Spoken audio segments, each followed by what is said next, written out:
It's always wild to see who's watching from a rainy balcony in Manchester or a sun-baked porch in Nairobi. And with that tiny act of digital connection floating in the air, the scene shifts to an early morning boarding lounge, its carpet carrying that faint mix of burnt coffee and industrial cleaner. The speaker's mumbling gait changes nobody's paying attention to. Zuri Coleman stands in the middle of it all, 12 years old, her skin warm bronze under the humming fluorescence, wrapped in a peach and white gown that seems to drink in every flicker of light. Lace sleeves brush her wrists, a satin bow rests at her waist, and she wears the quiet confidence of someone twice her age. People double-take not just because the gown looks like it could headline a gala, but because she stands there without fidgeting, without checking a phone she doesn't even have in her hand. She's the acting youth CEO of a nonprofit already shaking up tech and leadership spaces for girls her age. Invited to New York to speak at a summit filled with names who normally only meet in magazine features. Traveling alone for the first time, she doesn't hover at the gate, she just waits, ticket in hand, eyes sharp. Boarding starts, the line snakes forward, and soon she's stepping into the aircraft's narrow aisle, heading straight for 2A, her first-class window seat, a gift from a board member who said, "You'll need a quiet corner to collect your thoughts." But halfway down the row, her steps pause. A tall white man in a black tailored suit sits half-slouched across 2A and part of 2B, legs stretched out like he's auditioning for a recliner commercial. He looks up when her shadow falls across him, his expression shifting from idle to amused. "Sweetheart," he says, the kind of drawl people use when they think they're in charge. Wrong section. Coach is back there. Historians still argue whether sweetheart ever belonged in polite conversation, but in this moment, it lands like a shove. Zuri doesn't blink. "My ticket says 2A. That's this one."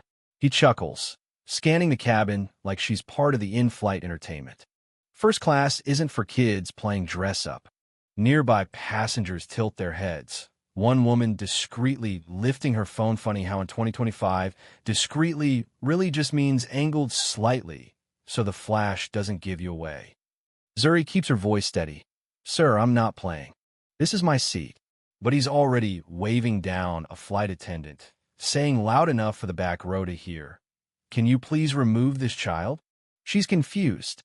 The quirky thing about airline protocol, a tiny tidbit most folks don't know, is that in disputes, the paper boarding pass is king, and when the attendant looks at hers, there's no debate left.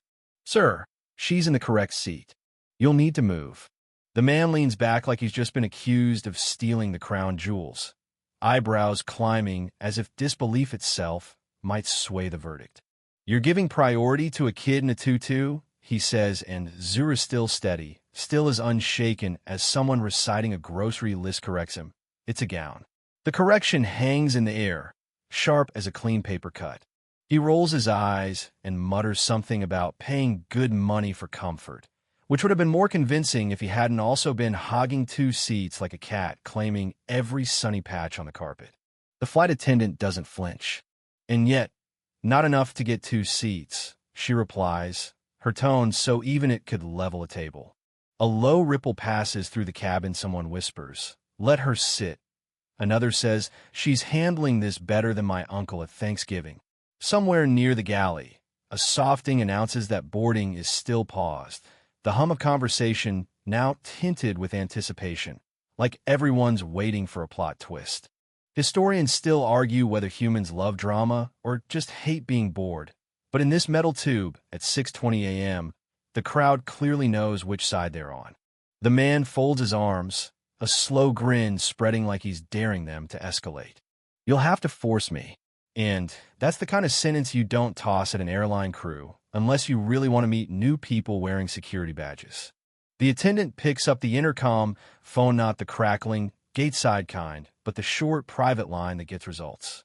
Less than a minute later, the aisle parts as 2 airport security officers appear, their steps measured, the way people walk when they know they already have the ending in their pocket. The man's smirk falters.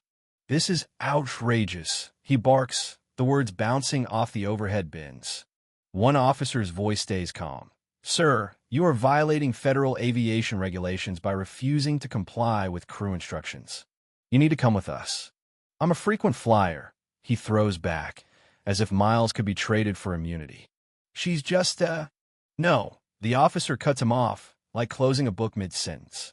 Stand up. For a heartbeat. It's unclear if he'll test him further. Then he grabs his briefcase with a snap and rises, the shuffle toward the exit feeling longer than the aisle itself. A few passengers clap, the way people do at the end of an awkward wedding toast, polite, but edged with relief. The pilot himself emerges from the cockpit, stopping at Zuri's row. I'm so sorry, Miss Coleman. Welcome aboard. She nods, sliding into her seat, smoothing her gown so it doesn't crease. The woman beside her leans in, voice warm. You handled that with so much grace. I hope my daughter grows up like you.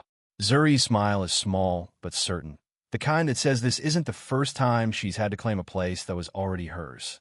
The engines hum as the plane levels into its cruising altitude, cabin lights dimming to a muted glow. Outside, clouds drift by like slow ships on a silver sea, and for the first time since stepping into the lounge, Zuri lets her shoulders sink just a little. The stranger's words still hang faintly in the back of her mind, but she's learned maybe too early that the way people treat you often says more about their limits than yours.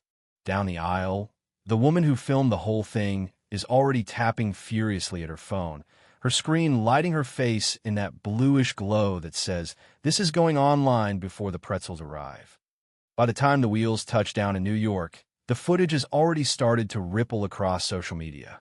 At first, it's smaller tweets, shares, a few comments like, "Look at this kid handle herself," and "Someone raised my child like this."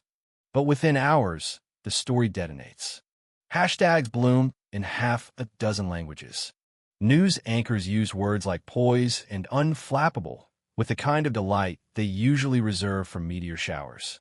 Historians still argue whether the internet is a force for justice or just a noisy town square. But today, it moves like a tide in her favor. The twist no one expected hits by evening.